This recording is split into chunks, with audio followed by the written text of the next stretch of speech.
আমরা তো শিক্ষানবিশ মাত্র। শিক্ষানবিশরা কর্মবিরতি করলে যদি রাজ্যের স্বাস্থ্য ব্যবস্থা ভেঙে পড়ে, তাহলে সেই রাজ্যের স্বাস্থ্য ব্যবস্থার যে চূড়ান্ত বেহাল দশা তা বলার অপেক্ষা রাখে না।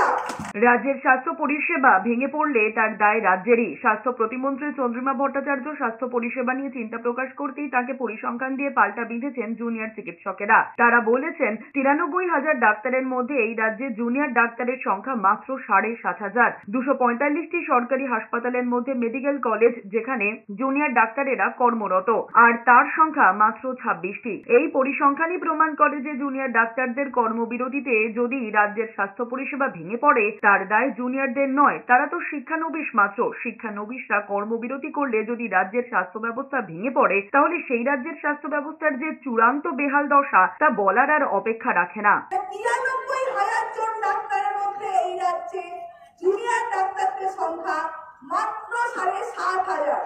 সর্বমোট 245টি সরকারি হাসপাতালের মধ্যে মেডিকেল কলেজ যেখানে জুনিয়র ডাক্তাররা কর্মরত, সেটির সংখ্যা মাত্র 26টি।